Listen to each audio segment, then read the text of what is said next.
Muito bem, pessoas. Agora nós vamos adentrar nessa segunda parte da aula, que é justamente como que a sociedade ela está representada dentro do espaço sagrado. Então é um olhar assim, a gente muitas das vezes pensa que os temas, as referências dentro de um templo, muitas vezes são apenas ligadas à doutrina daquela, daquele espaço, mas não. A sociedade ela se faz presente das mais variadas maneiras e eu vou mostrar um pouco disso agora nessa nossa segunda etapa da nossa aula, certo? Então, eu gostaria de começar, assim como eu fiz na introdução, aqui a trabalhar com um texto famoso. Creio que muitos de vocês já encontraram esse texto, bom, nos nossos manuais didáticos de história, nas aulas de feudalismo, em outros manuais mesmo na universidade.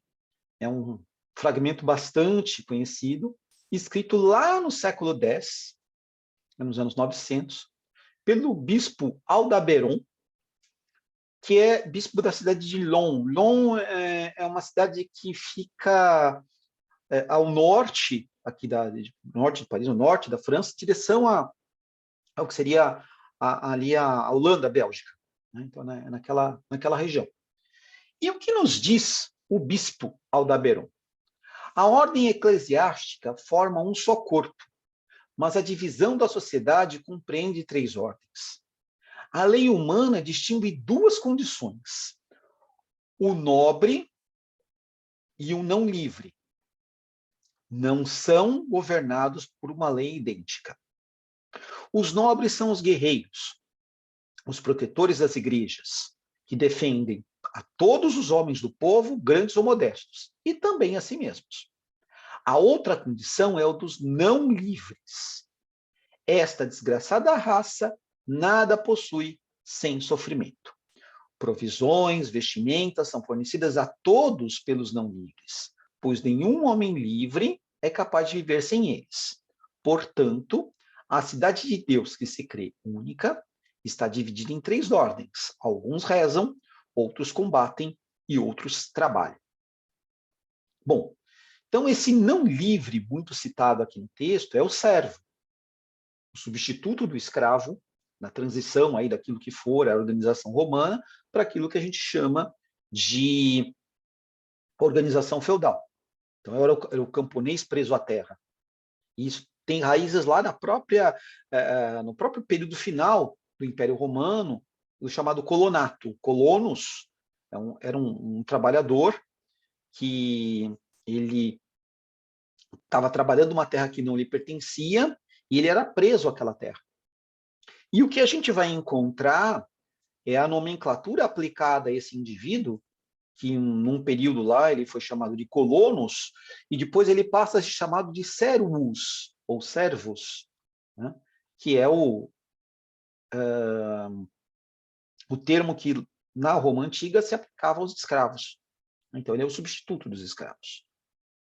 Então, quem seriam esses livres? Né? Os nobres, o próprio clero, e existiria ali uma pequena fração entre os trabalhadores, como, por exemplo, os nossos aqui construtores das igrejas, né, os marceneiros, os carpinteiros, né, os pedreiros, escultores, um pequeno grupo ali tinha uma certa mobilidade. Agora, o trabalhador do campo, esse era fixo, ele estava arraigado ali, aquele feudo não podia sair. E esse texto ele nos apresenta a concepção teocêntrica do mundo. Ou seja, alguns rezam, outros combatem e outros trabalham porque Deus assim o quis. É uma ordem que é maior e imposta aos homens e não deverá ser rompida. Então, dentro dessa classificação que está posta aqui, eu vou apresentar para vocês esses estamentos da sociedade feudal presente nos vitrais da catedral. Então, nós vamos começar com aqueles que eram definidos como os oratores, aqueles que rezam, o clero. E como o clero se fazia presente na catedral? Das mais variadas maneiras. Bom, agora a gente vai olhar os vitrais bem de pertinho, né? No caso aqui, eu coloquei um detalhe da vida de Santo Apolinário. Eu vou voltar para essa janela várias vezes, né? E aqui, o Santo Apolinário, no caso, é São Apolinário de Ravenna. Ele foi bispo da cidade de Ravenna. E ele aparece aqui em destaque, falando então com uma autoridade civil ali da sua época. Bom, então, ele foi bispo, então ele aparece aqui com túnica, manto e mitra. A gente vai ver que depois em outras imagens dos bispos aparece, além da mitra, a túnica, tem o báculo, né, que é o símbolo da autoridade. Então, ele aparece aqui com a mitra. Ele foi santificado, então tem a auréola, aparece claramente aqui. E aqui é um outro personagem que é clérigo também, por conta do hábito marrom, provavelmente aqui ó, menção um texto sagrado. E aqui a gente vê o corte, né, de cabelo, aquela corte aqui atrás da tonsura, né, que era característico dos religiosos, um gesto de humildade perante Deus. Então, é uma primeira forma de representação dentro dessa cena. Então, aqui eles estão dentro, seria um episódio, um momento da história do Santo Apolinário de Ravenna. Então, dentro daquilo que eu disse na primeira, aliás, na introdução, né, da nossa aula, que eu falei das camadas de leitura apresentadas pelo Hugo de São Victor, que a gente viu aqui foi o literal. Agora nós vamos para a dimensão alegórica, onde o clero aqui aparece de uma outra maneira. Como? Bom, no caso, aqui nós temos um detalhe do vitral dedicado à paixão tipológica, né? Então, está aqui a crucificação de Cristo, João aqui de um lado, Maria aqui do outro, né?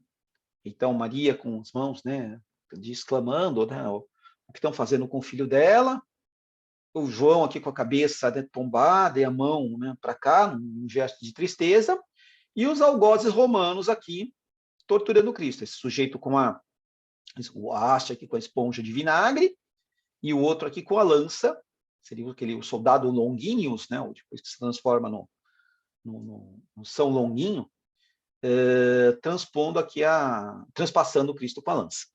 Né? Então, é essa cena. Porém, na lateral, temos personagens. Então, olhando assim, à direita de Cristo, há essa personagem aqui, essa personificação, esta alegoria. É uma mulher com uma coroa, com uma auréola, um bastão em formato de cruz, e ela carrega aqui na mão uma espécie de miniatura de uma construção, aquilo que a gente chamaria de uma maquete. Por conta de todos esses elementos, nós podemos identificá-la como o quê? A personificação da igreja. A igreja triunfante. E o interessante é que essa maquete aqui, ela remete à própria igreja de Chartres, né? Com uma torre mais alta e uma torre mais baixa. Agora, do outro lado aqui, há uma outra pessoa, uma outra mulher, que aparece com os olhos vendados, cabisbaixa, sendo aqui atacada por uma criatura. A gente tem uma criatura aqui com um arco que está atacando ela. E esta mulher aqui, que está no lado oposto à igreja, com os olhos vendados, representa quem? A sinagoga. o espaço de culto dedicado aos judeus. Os olhos vendados são a referência a quê? A negação dos judeus que Jesus era o Messias. Estamos falando de uma imagem do século XIII, um momento que o antissemitismo estava em grande expansão na Europa, onde em vários contextos os judeus tinham sido expulsos de cidades, tinham sido obrigados a conviver com inúmeras restrições. Então, há uma carga antissemita muito forte nessa imagem, nessa referência. Daí, o que acontece? Nós vamos identificar, reverenciar uma série de, vamos dizer assim, pormenores simbólicos muito fortes. Né? Então, por exemplo, o fato da cegueira, então os judeus serem colocados como cegos, essa venda nos olhos não é uma venda qualquer, dando um zoom nessa imagem, é que eu não vou fazer isso aqui, enfim, por conta de várias questões, mas dando um zoom nessa imagem, a gente vê que essa venda não é uma venda qualquer, é uma cobra, uma serpente, então um mal, né, ali cegando, isso é muito forte. E tem essa questão da criatura também aqui, essa espécie de demônio atacando. Né? Aqui está ao lado, ao mesmo tempo atacando. Né? Então, uma expressão negativa muito intensa. Portanto, o clero se faz presente aqui. O clero católico dentro, constituindo a própria igreja. E esta igreja triunfante levando a palavra de Jesus Cristo. Então, a constituição do clero a partir da verdade de Jesus.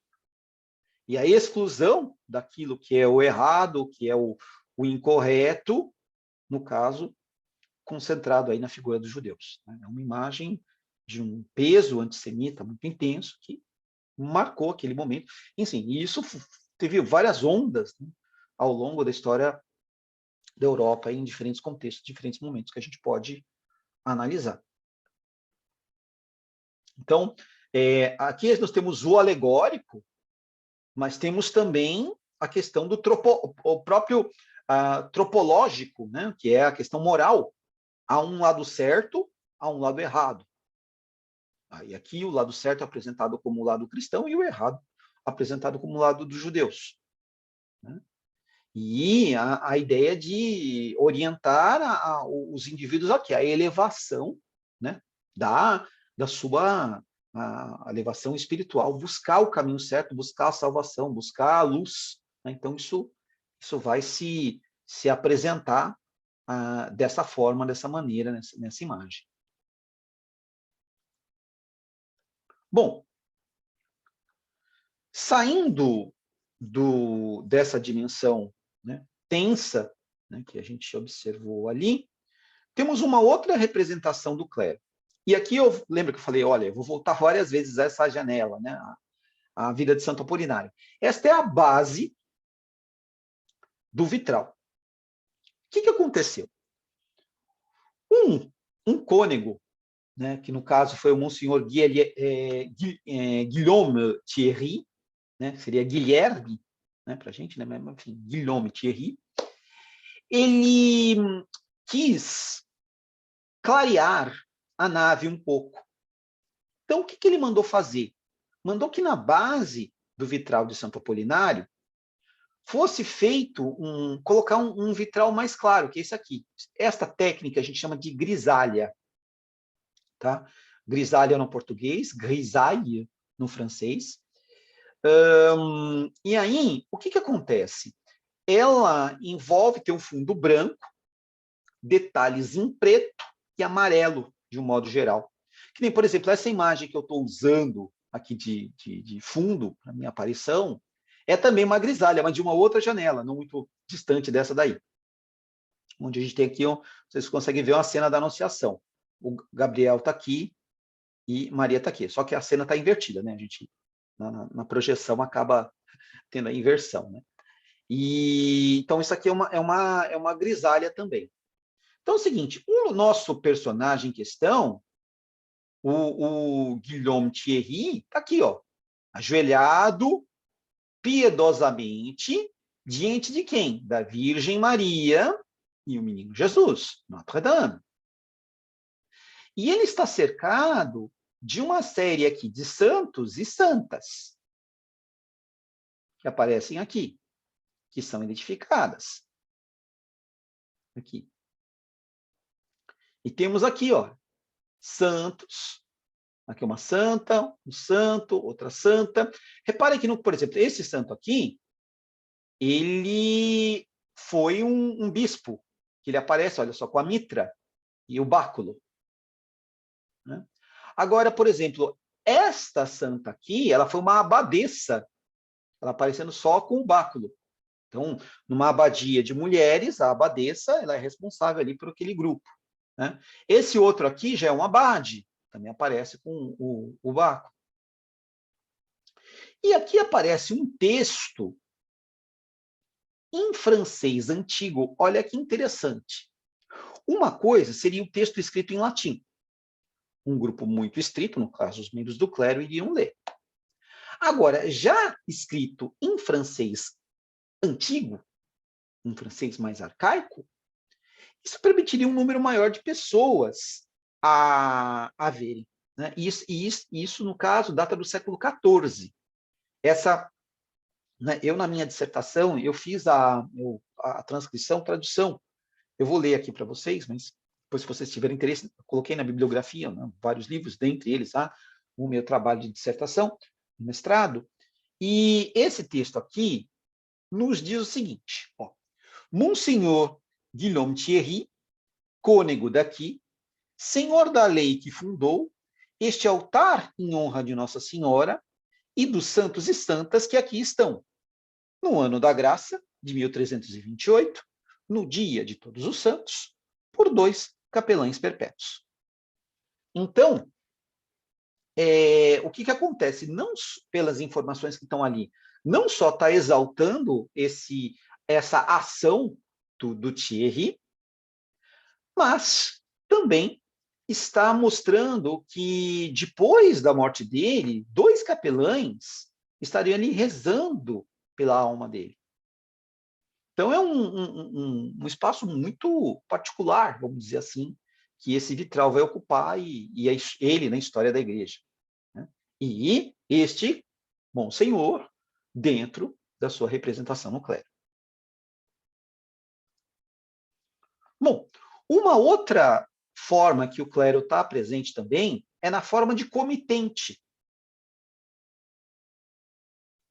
Como assim comitente? Comitente é quem encomenda uma obra. Então, no caso, esse aqui está lá naquele corredor, né, que eu citei para vocês, no deambulatório, está ali indo já para o lado que seria a esquerda, né, mas aí bem perto ainda do ápice, do centro, que é a baia dedicada a São Simão e São Judas.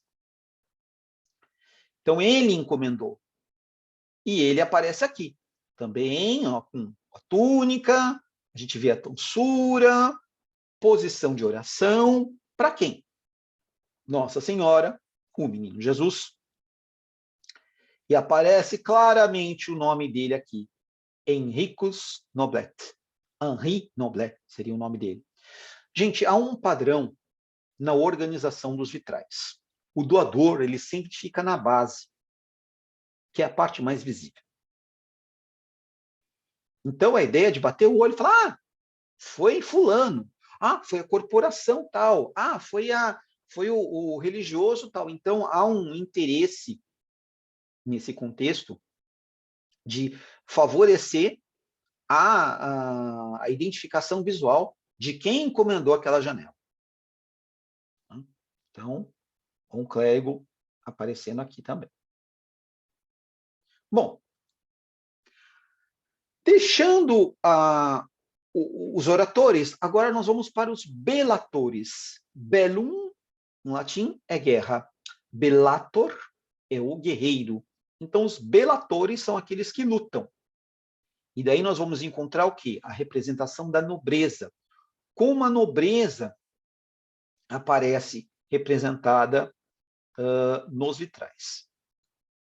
Bom, esse vitral, ele é dedicado, ele chama-se o Zodíaco e Trabalho dos Meses, porque ele tem, eu vou voltar nele depois, num outro contexto, ele tem as representações das constelações zodiacais e os trabalhos realizados ao longo do ano no campo. Semeadura, cuidar das plantas, a colheita, o armazenamento, mexer com os animais, etc.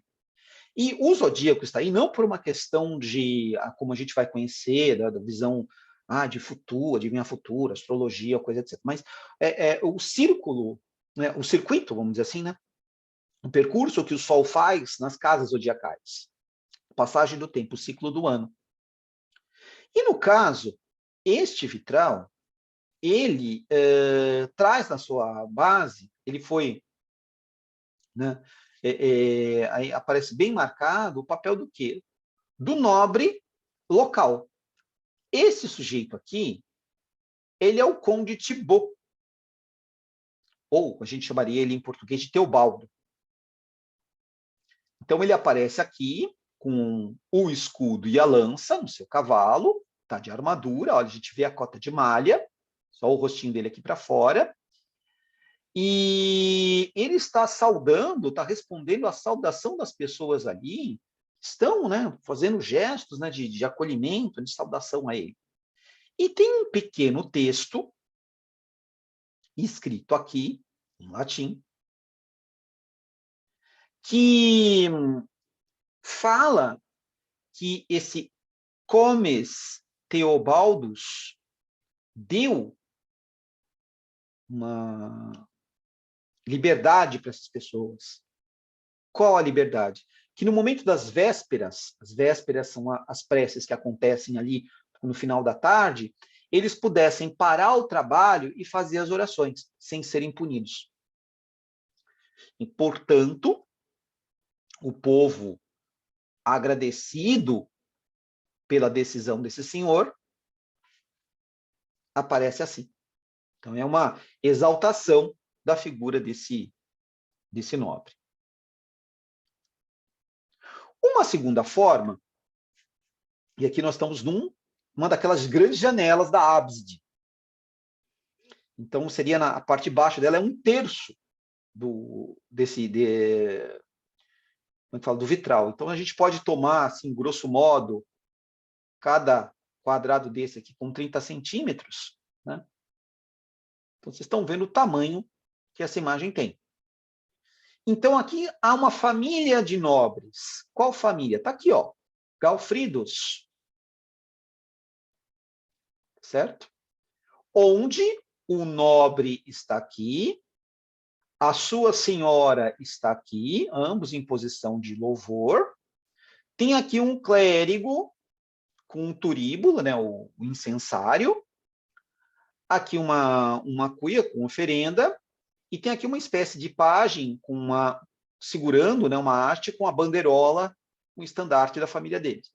E o nome aqui escrito para todo mundo ver. Onde está isso? No alto do altar mor. É um dos vitrais da ábside. Então, para todo mundo ver. De modo muito claro. E assim, claro, quanto maior a janela, maior o preço.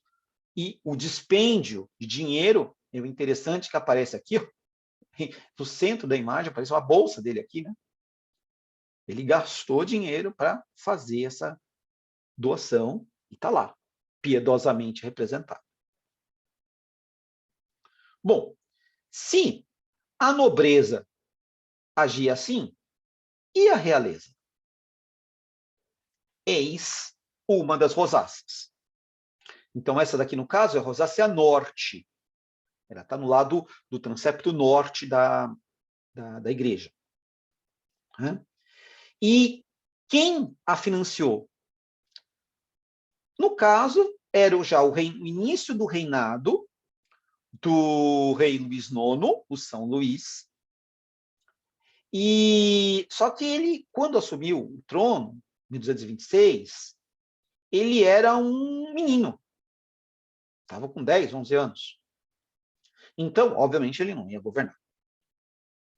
E a sua mãe foi a regente. E quem era a sua mãe? A Rainha Branca de Castela.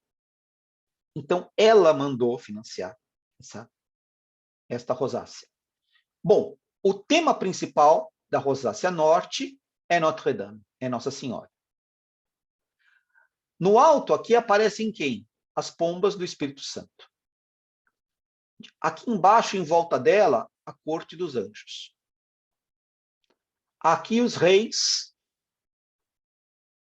a linhagem dos reis, remetendo aí à linhagem real de Jesus, aquilo que eu vou mostrar para vocês ainda a árvore de Jessé. Os reis de Judá estão aqui.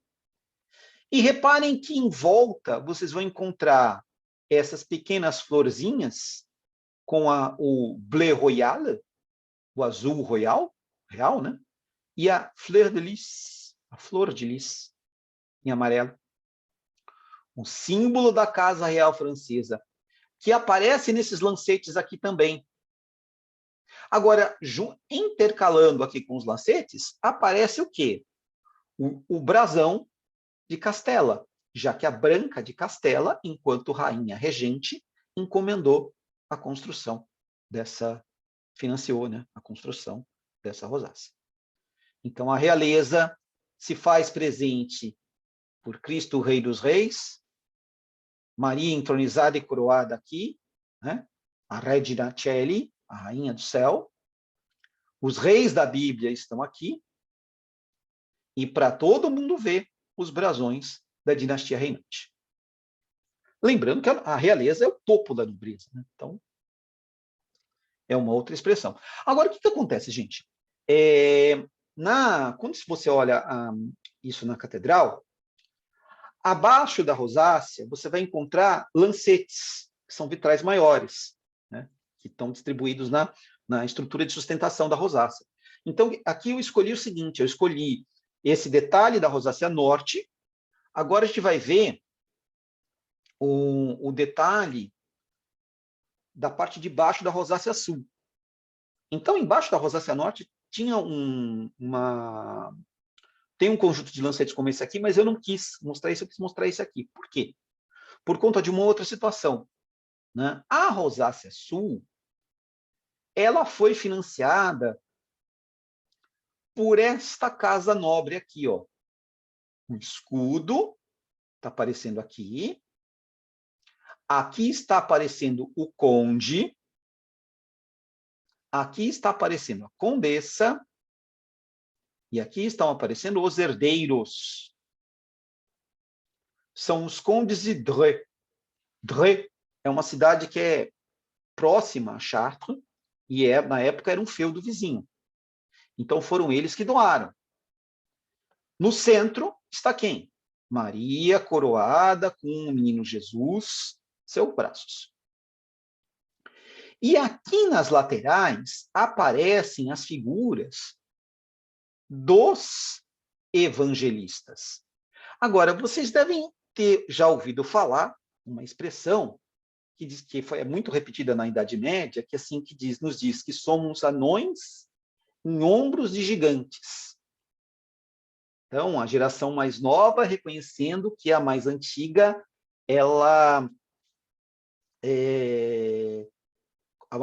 a geração mais antiga contribuiu muito para a geração mais nova. Então, o que acontece? Aqui nós temos o profeta Daniel sustentando o evangelista Marcos. Aqui nós temos o profeta Ezequiel sustentando o evangelista, no caso, João. Aqui nós temos o profeta Isaías sustentando o evangelista Mateus. E aqui nós temos o profeta Jeremias sustentando o evangelista Lucas. Então, de novo, a situação da relação do Velho e do Novo Testamento, da antiga lei e da nova lei. E isso patrocinado por quem? Pela Casa de Dreux, a Casa Real de Dreux. Desculpa, Casa Real não, desculpa, Casa Condal de Dreux. Muito bem. Um outro exemplo do papel, vamos dizer assim, da nobreza em sua representação são os reis em si. Né? Então, por exemplo, aqui no caso, não só a nobreza e o clero. Né? Carolus. Quem é esse Carolus? É o Carolus Magnus, que foi santificado depois. Né? Ele foi rei dos francos, imperador dos francos, um grande nome e tal, tido como um defensor da igreja, protetor da igreja, etc. E aqui ele aparece no trono, coroado, uma auréola, conversando, tem um bispo aqui, um bispo acolá, eles estão com os livros aqui, eles estão discutindo como é que fala? Enfim, teologia, doutrina, ou coisa parecida. E aqui o nome dele, assim, isso aparece, são em várias janelas, assim, na base, assim, em vários detalhes dessa janela do Carlos Magno, aparece o nome dele, Carolus, para ficar bem claro que é ele. Quem é esse rei? Não é um rei qualquer. Ou outro exemplo, essa imagem, que é de um outro rei famoso, num episódio bastante famoso da sua história, que está aqui, ó, o Constantinos.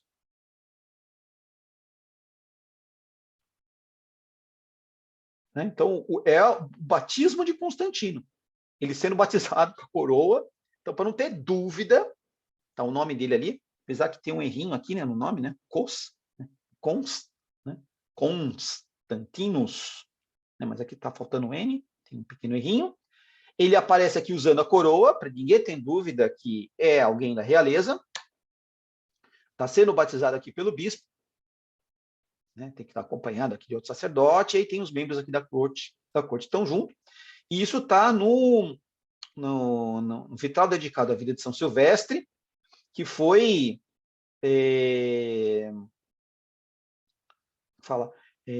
patrocinado pela Corporação dos Pedreiros, dos maçons.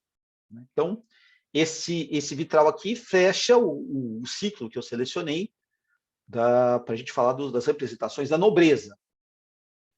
Muito bem, agora nós vamos falar dos laboratores, né? Trabalho, né? Então, laboratores, aqueles que trabalham. E eles estão presentes em diferentes contextos, né? Então, por exemplo, nesse caso, temos aqui a baia 0, então é a que está no ápice, lá no deambulatório, naquele corredor, no eixo central ali da cabeceira, a baia dedicada aos apóstolos. Quem patrocinou essa baia? A Corporação dos Padeiros. Está aqui. E essa corporação dos padeiros, aqui aparece o padeiro, olha só, mexendo a massa, trabalhando, tem um ajudante aqui, né? Então a gente tem que estar usando aqui, ó, tem uma espécie de cobertura na cabeça, está usando aqui um avental, né? Tem algumas coisas aqui que estão penduradas, tal, então está ali na padaria, né? Preparando a massa. Aqui já tem a cena de alguém comprando, levando, né? Então está levando aqui para algum lugar, pagando, aqui, sempre pagando. E aqui a gente vê né, tem seriam monges também, né? Que estão mexendo aqui, trabalhando, fazendo pão também. Então, a arte da panificação, ela foi aí representada na base desse vitral. Né? Então, esse é um exemplo de trabalho. E um detalhe, é pertinente essa presença, a gente vai ver aqui, por conta do papel simbólico do pão. Eu vou voltar a falar disso. Voltando para o vitral do Carlos Magno, quem financiou esse vitral? Os peleiros. Então, hoje, tudo bem, hoje, na nossa época, século XXI, temos toda uma crítica à questão do uso de pele animal, a morte de animais para extração da pele, etc. Mas, naquele contexto, era comum o uso da pele animal, por quê? Para proteger melhor do inverno, no frio e tudo mais, né? Então, aqui é uma cena onde aparece um peleiro, está apresentando aqui esse grande, né, essa grande veste de um manto de pele provavelmente branca, de um animal vindo do norte, polar, alguma coisa assim, né? E ali há uma negociação em curso. Né? O interessante, no caso de Chartres, é que ali vai se encontrar, junto do rio Eure, na proximidade da muralha, tinha umas lavanderias, né? Ficavam alguns curtumes também. Então, o curtume vai tratar o couro, né? Então tem um pouco disso. E, enfim, o consumo de pele era um consumo que ocorria em vários lugares, e lá em Chartres também. Aqui, uma outra representação, no caso, uma representação bem particular da Corporação dos Sapateiros. Então, tem alguém falando aqui, um sujeito falando, olha, meio que apontando aqui para baixo, eu quero um sapato assim, ó. E aqui o sapateiro aqui, trabalhando ali, tem um molde aqui, né? A gente vê em cima dessa banqueta mesmo, coisa parecida. Ele está ali mexendo com os instrumentos. A outra cena aqui na nossa direita, a escolha do couro, da matéria-prima, enfim, da preparação. E eu chamo a atenção para vocês uma coisa bastante singular no caso dessa janela. Porque aqui nesse extremo direito e aqui nesse extremo esquerdo, a gente tem os sapateiros ali trabalhando. Isso aqui não é uma coisa muito comum, viu? Na maioria dos vitrais, quando a gente vai ver essa bordura, essa borda aqui, com esses entrelaçados tal, ela é uniforme, de um modo geral. Ela faz uma moldura mesmo. Agora, aqui eles aproveitaram ainda esse pedacinho para colocar um sapateiro, e aqui fizeram a mesma coisa. Isso não acontece com tanta frequência, é uma situação bem singular. Outra corporação aí representada, né? Corporação dos açougueiros. Gente, estou falando aqui de corporação, mas vale lembrar que os trabalhadores eles se agregavam em grupos, guardadas as devidas proporções. O que é um sindicato hoje, nós aqui, pessoas da época pós-industrial, de pós-industrialização, conhecemos como sindicatos. Lá naquele contexto, a gente vai encontrar os trabalhadores agregados, reunidos em grupo, para se ajudar mutuamente. Aí cada ofício vai ter a sua corporação. Então, aqui a corporação dos açougueiros patrocinou. Então, a gente vê aqui o açougueiro na iminência de dar o golpe aqui no que seria o touro, né? Então, o touro está ali, está amarrado, vendado, né? E ele vai receber o golpe ali na cabeça para ser sacrificado e depois destrinchar. Tá? O destino do boi está aqui, ó. A gente vê uma carcaça aqui de boi, né? Parece que começou a ser cortada ali, tal, ainda tem pele, né? Mas é para dar essa ideia. E acompanhando essa cena toda, está aqui o fiel ajudante, assistente do açougueiro, né? Um cachorro. A gente sabe que algumas raças de cães, Rottweiler, Pitbull, por exemplo, elas estão vinculadas a quê? A questão do apartar os rebanhos, de ajudar na criação de rebanhos, tal. Então, não é por acaso que esse cão se encontra representado aqui junto dos açougueiros. E aqui há uma dimensão simbólica, metafórica também muito forte. Qual? A questão do sacrifício. Esta é a baia 103, ela está lá na ábside, no alto do altar-mor. E o altar-mor, ali onde vai receber as oferendas, e qual é o ápice do culto no contexto? A Eucaristia, onde Jesus fala da transformação do pão na carne, do vinho no sangue, e, por sua vez, qual foi a missão do Cristo? Né? A morte, o sacrifício em prol da salvação da humanidade. E Aqui nós estamos vendo a menção a um sacrifício de um animal. Então, existem aí uma coisa, por exemplo, na tradição judaica, se comportava a aplicação, nesse contexto aí, dos sacrifícios. Mas depois, por exemplo, que a gente vai encontrar o cristianismo, ele vai apresentar uma outra dimensão do sacrifício, um sacrifício simbólico, ritual, e o sacrifício em si foi feito pelo Cristo. Então, tem essas conexões que são importantes da gente explorar aqui nessa imagem. Outra corporação dos cambistas pode causar algum espanto para algumas pessoas, mas a gente tem que lembrar o seguinte: em primeiro lugar, nesse contexto da Idade Média, ainda não existia um padrão uniforme de moedas. Então, cada região tinha lá uma moeda.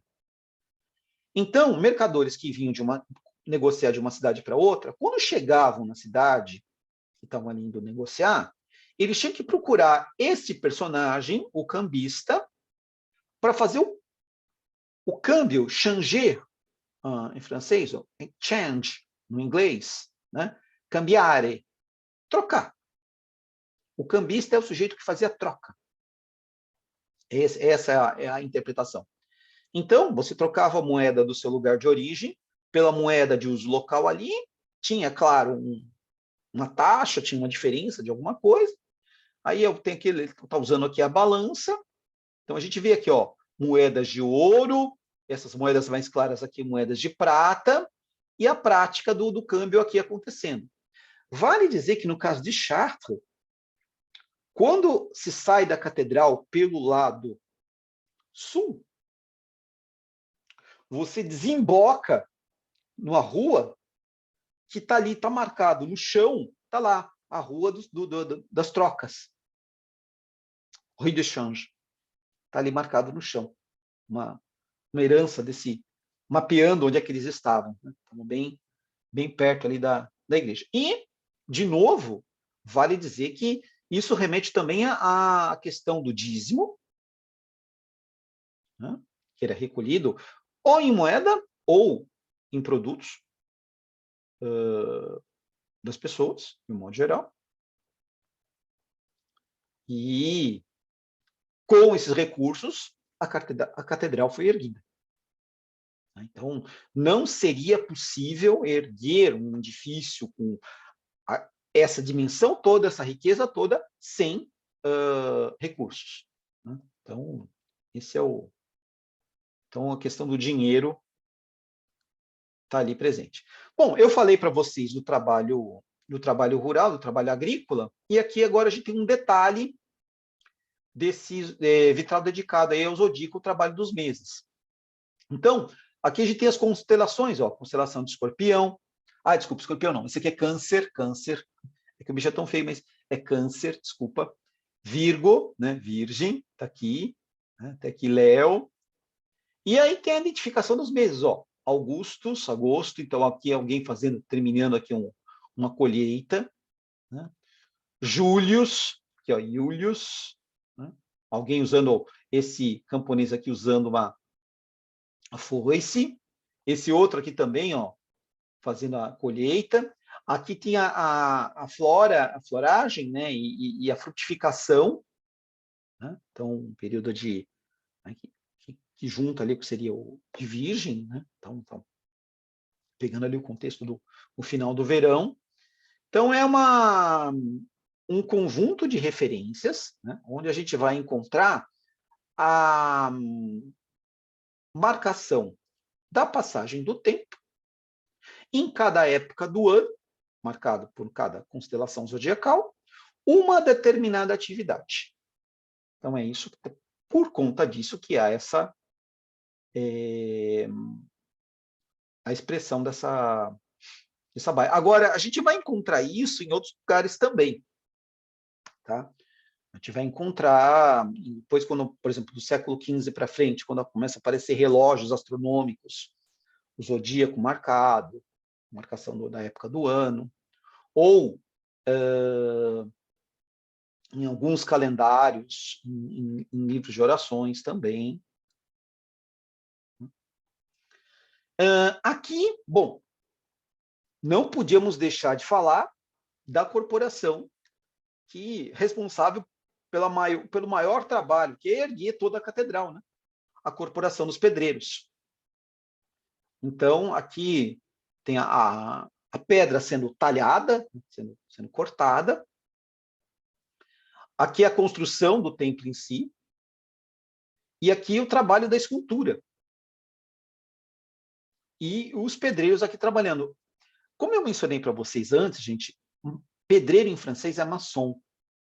E dentro dessa corporação dos pedreiros surgiu esse grupo fechado, tal, que se colocava, digamos assim, como homens justos, honrados, honestos, construtores do templo sagrado, tal, e forma uma espécie de corporação dentro da corporação, que depois vai saindo desse nicho só de trabalhadores braçais para segmentos mais altos da sociedade, até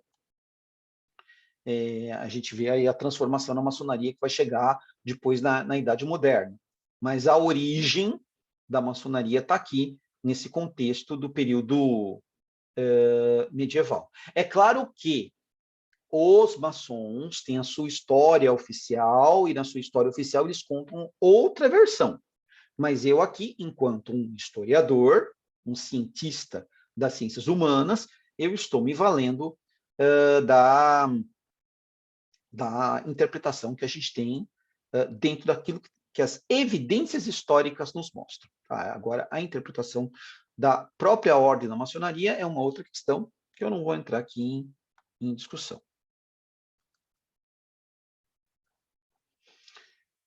E para a gente fechar essa parte, por fim, aparecem aqui os costureiros. Então, esse vitral ele é dedicado à parábola do bom samaritano. E aparece, de um lado, tem aqui eles trabalhando, fazendo, né, a costura. E aqui aparece uma cena bastante interessante que eu ampliei, que é a seguinte. Reparem, a mão de Deus no alto, apontando o caminho. Eles aqui em posição de oração. Esse sujeito aqui à frente, com uma janela, olha só, é um vitral que traz a representação de um vitral. E aqui um pequeno texto em latim, Sutores O, que seria justamente a abreviatura de Obtulerunt. O que significa Sutores Obtulerunt? Oferecido pelos costureiros. Então, para não deixar nenhuma dúvida de quem ofereceu esta janela, que traz uma das mais famosas parábolas, entre tantas, daquelas que Jesus narrou, na história do bom samaritano. Bom, aqui nós fechamos, então, essa parte que é a presença do mundo terreno na catedral, nas representações aí dos vitrais. E qual é o nosso percurso agora? Chegaremos na terceira e última parte dessa aula para tratar justamente do quê? A catedral enquanto o relicário divino. Tá? Então, isso a gente vai falar agora na terceira parte. Então, já continuamos.